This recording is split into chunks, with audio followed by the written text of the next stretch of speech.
अपने घर के दूध दही मक्खन आदि बेकवे के काजे यमुना पार गई हैं। और यमुना पार जब गई तो वहां आज कोई खरीदवे वारो नहीं मिलो, तो देखो पार ऐसी कोई मिलो नहीं। खूब दूर दूर तक घूम आई। और आज एक और लीला भई कि किशोरी जी संग गई हैं। श्री जी हमेशा साथ ना जामे, श्री जी को आवश्यकता ही नहीं है दान करवे की, उनके घर तो भैया राजा की लाली हैं, लेकिन कभी कभी सखियन के साथ सुख लेवे के काजे। और सबसे बड़ी बात, श्याम सुंदर मिलेंगे या हमारे श्री जी जामे। तो जब भी श्री जी जामे तो सखियन को एक चिंता बनी रहे कि कैसे वो करके दही बिके नहीं बिके, शाम एवे तो पहले जल्दी आनो है लौट करके। श्री जी साथ में है। आज श्री जी साथ में गए, यमुना पल्ली पार दही बेकवे के काजे। खूब डोल लिए लेकिन दही नहीं बिको। ऐसे ही शाम घटा छान लगी सब जगह से। ललिता विशाखा बोली भैया आप दही तो बिको नहीं है, दूध घी आदि सब हमारो रह गए हो, अब चलो वापस चले, शाम है रही है और कीर्ति मैया ब्रजभानु बाबा बहुत डांटेंगे, जल्दी चलो। वापस जाने के लिए तैयार भय। जैसे ही जमुना जी के तट पर आए तो या तट पे तो सुनसान हो ही हो, पल्ले तट पे भी कोई नाविक नहीं, कोई मल्लाह नहीं, नाव चलावे वारो। एक सुंदर सेज पर बिठा दिए और बिठा करके श्री जी को बोले आप प्रतीक्षा करो, हम देख के हमें कोई नाव मिल जाए तो। ललिता विशाखा दूर दूर तक थे, कहीं कोई नाविक नहीं मिले, इतनी चिंता। श्री जी की लीला में कोई भी अगर रुकावट आ रही हो तो ठाकुर जी को रोंगटे खड़े हैं लगे। ठाकुर जी को पता चल जाए श्री जी को कोई दिक्कत है।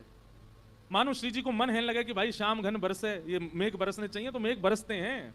श्री जी को मन हो कि धूप निकले, सर्दी ज्यादा है रही तो धूप निकलेगी। ठाकुर जी श्री जी के मन की इच्छा पूरी करने में तत्पर रहते हैं हमेशा। प्रेम का यही स्वरूप है, तत् सुखे सुखित्वम। ठाकुर जी के रोंगटे खड़े हैं लगे। ठाकुर जी बोले श्री जी को कोई आवश्यकता है।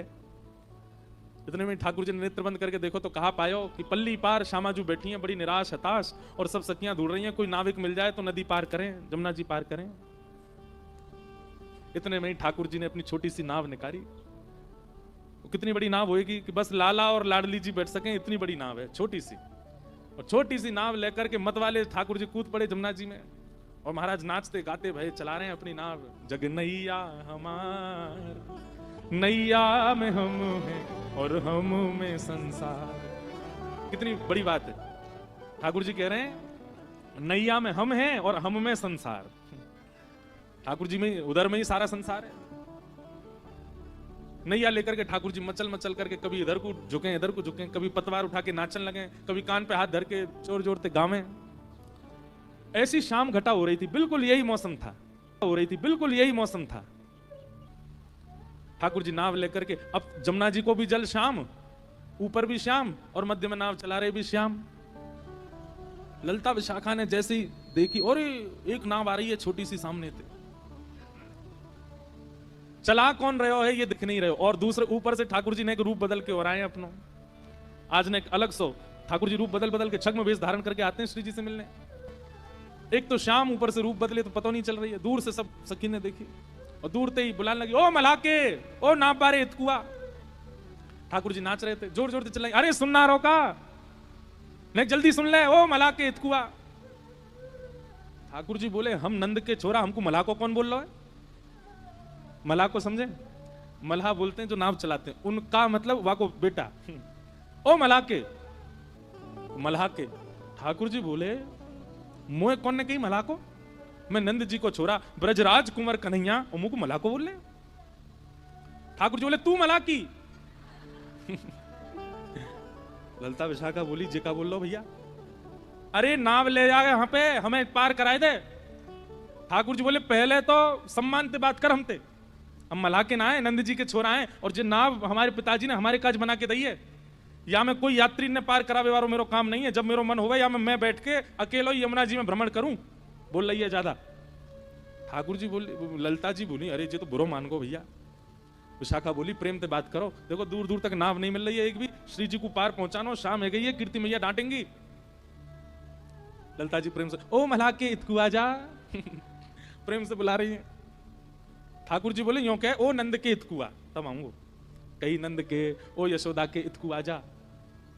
ठाकुर जी धीमे धीमे अपनी नाव लेकर के पहुंचे। कहा बात है, काई को बुलायो मैं बताओ।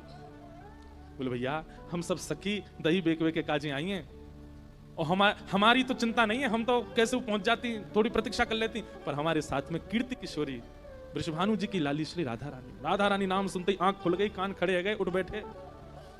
बरसाने वाले वो भानु बाबा की लाली? बोले हाँ। कहाँ है? पीछे बैठी हैं। हाँ तो उन्हें भेज दो, उन्हें बैठा दो, ले जाऊंगा, पार कर दूंगा उन्हें। ललता विशाखा बोली हम 8 और हैं संग में। ठाकुर जी बोले मेरी नैया देखी तुमने? नेक्स्ट सी या मैं बैठा हूं, बच्ची कुछ जगह में वो किशोरी जी बैठ जाएंगी, तुम्हें कहां बैठाऊंगा? ऐसी धाम धुल्ला सी मोटी मोटी डूब जाएगी मेरी नाव। ललता विशाखा बोली एक तो तमीज से बात करम थे। बोले जैसा रूप तुम्हारा वैसे तो बोलूंगा।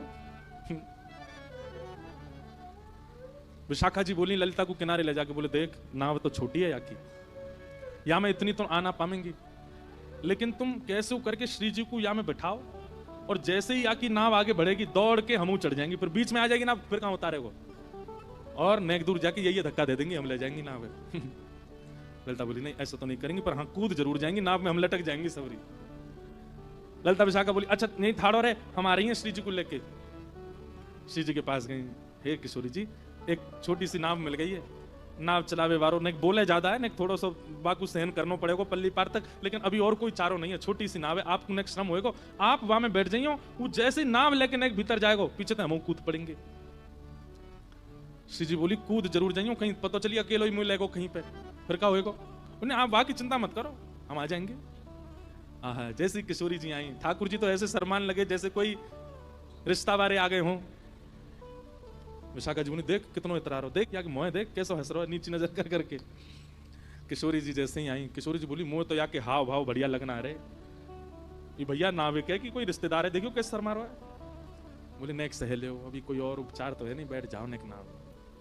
किशोरी जी जैसे ही आने लगी नाव की ओर, ठाकुर रुको रुको रुको रुको, छोटी सी मेरी नाव है, मैं ऐसे यहां में चढ़न नहीं दूंगा, पहले पाम दूंगा आपके। ललिता विशाखा बोली हम धो देंगे। बोले नहीं मुझ कोई पे भरोसा नहीं, मैं दूंगा। अरे भैया ये भानु जी की लाली हैं, इनकी आज तक हमने चर्चा ही सुनी है, ये मेरी नाव में बैठेंगी, पहले मैं इनके पाम धोऊंगा, पाम साफ करूंगा, बिल्कुल स्वच्छ जब हो जाएंगे तभी नाव में बैठ। ललिता जी बोली स्पर्श करवे की सोचियो भी मत। ठाकुर जी ने तुरंत पतवार उठाई अपनी नाव में, ठीक है तो फिर आती रही हूं, मैं जा रहा हूं। विशाखा बोली नेक रुक जा यार, अभी मत बोले ऐसे यार, बुला ले यहीं पे। अच्छा आजा आजा, धोले धोले धोले पाम धोले। ठाकुर जी फिर से नाव लेके आए, उतर करके आए, एक गड्ढा किया और वहां में किशोरी जी के चरण पधरा दिए। बोली अब यहीं खड़ी रही हूं, मैं पाम धो लूं। ठाकुर जी अंजलि में जल भर के लावें और किशोरी जी के चरणन में डालें, अपने कोमल हस्त कमल से उनके चरणन को धो रहे हैं। ललिता जी कह रही हैं धीरे धीरे, जोड़ते नहीं। बोले मोह मत सिखाओ,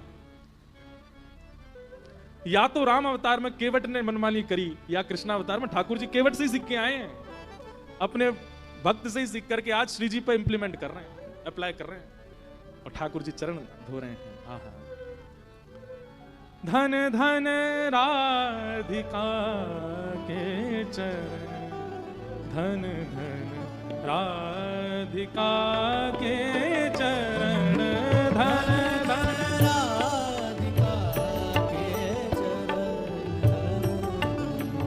राधिका के चरण, धन धन राधिका के चरण, धन धन राधिका